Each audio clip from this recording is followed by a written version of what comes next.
All right, good afternoon, everybody. Welcome into the Media Center here at the A&A Inspiration. It's a great pleasure to welcome this, we're going to call her a young, rising star, 18 years old. We welcome in the number 7 ranked player in the world, Brooke Henderson. First off, congratulations on all you've accomplished. And I say 7th ranked player in the world. What goes through your mind when you just hear that? Yeah, it's kind of surreal. You know, a couple of years ago I was ranked way over 200, and now I have it down to number 7, which is really cool. And you know, it's definitely a big goal of mine to continue to improve every single week and move that ranking up closer to the number 1 spot. So driving in here to Mission Hills, and a lot of players talk about that. What's that feeling like to drive down that, see the palm trees, the blue, the clubhouse? It's amazing. You know, once you drive through the gate and everything just kind of opens up and you realize, you know, you're here, you came off Dinosaur Drive and you're here at Mission Hills Golf Country Club where so much history has taken place. And I'm lucky enough that I was able to play here 2 years ago as an amateur, and I have so many great memories from that week, and I'm hoping to make some more and hopefully more memorable ones this week. You just said lucky, so I'm going to follow that up. Are you feeling lucky right now, or are you just feeling really good? A little bit of both. You know, definitely confidence has really built up in the last few weeks, and especially in the last year. You know, being able to compete on the LPGA Tour every week and, you know, contend for championships. And I still have a long way to go and a lot.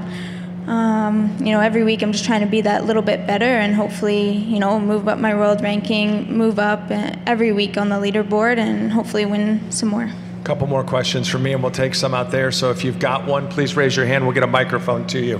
One LPGA victory, right? That came as a non-member. Did that change you at all, or what did it do for you specifically?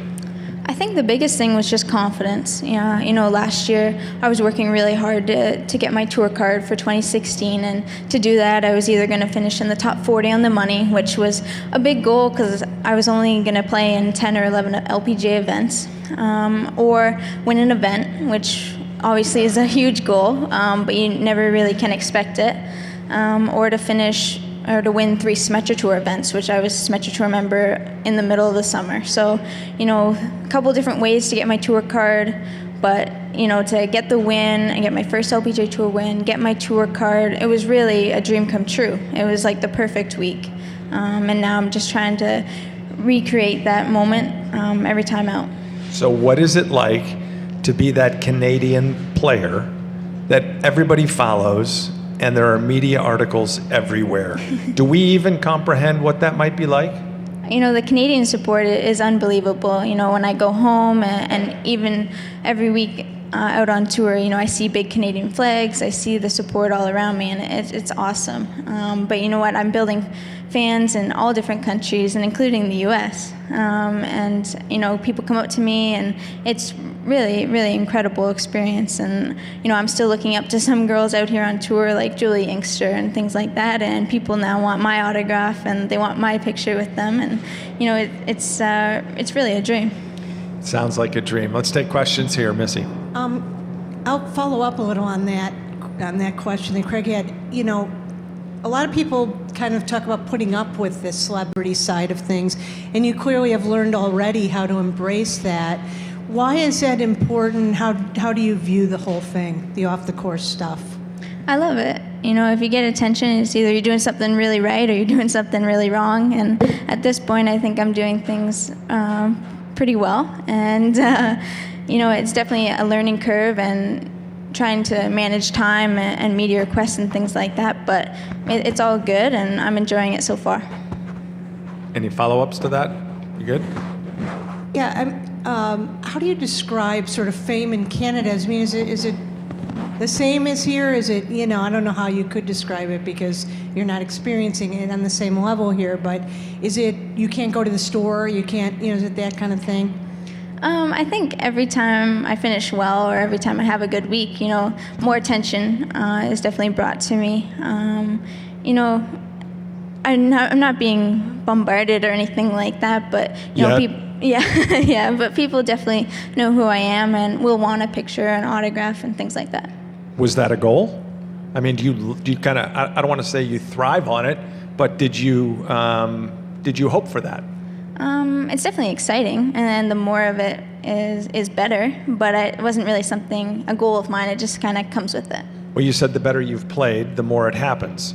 5 top 10 finishes and 6 starts in 2016. That seems like it'll start happening a little bit more. Yeah, I hope so. It's really been an awesome start, and I'm just looking forward to this week and the weeks to come. Let's get a question back here. How important has it been for you to have your sister out here with you the last couple of years?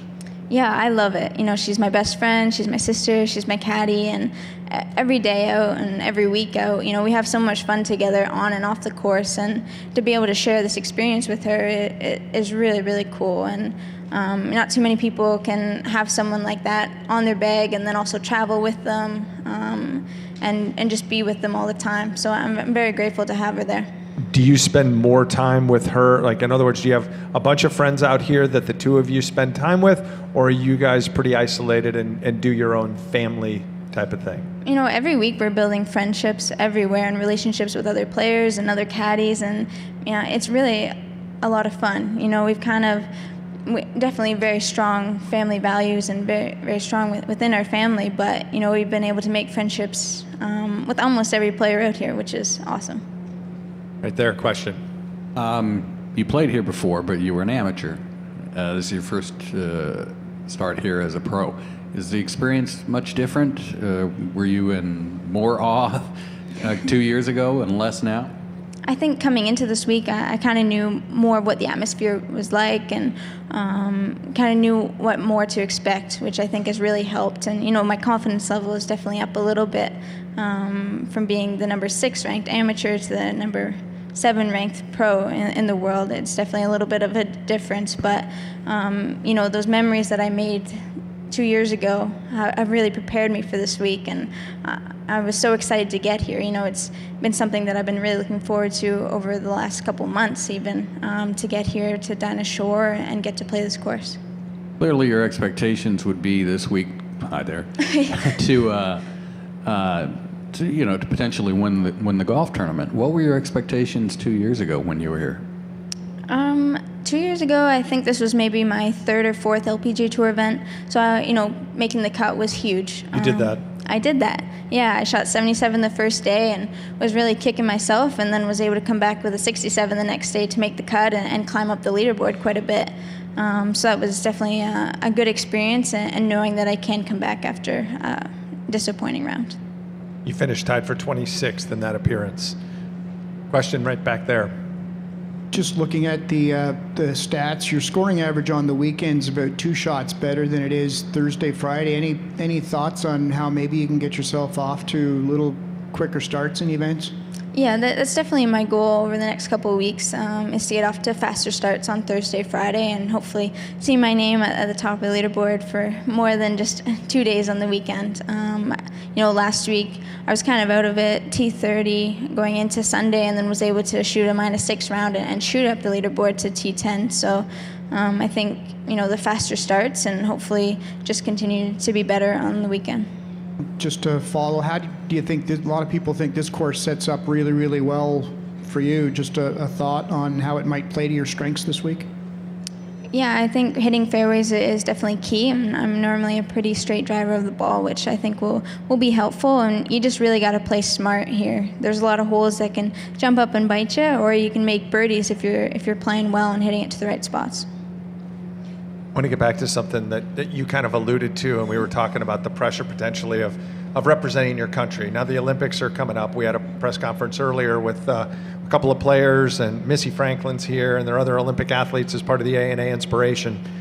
How big will that be for you? And how much do you allow yourself to think that far forward to potentially playing in the Olympic Games? The Olympic Games are extremely exciting. Every week I get to represent my country and wear the leaf on my shoulder, and as you mentioned, the Canadian fans and fans from all over the world, and then to go on the big stage of the Olympics with all the other athletes and from many countries and compete against the girls that I compete against every week. But it's just a different stage, and I'm really excited for it, and it kind of be the ideal scenario to bring home gold to the Canadian Open the week after. So that's kind of what I'm aiming for. That could be big. That could be really big, so hopefully that happens. Missy.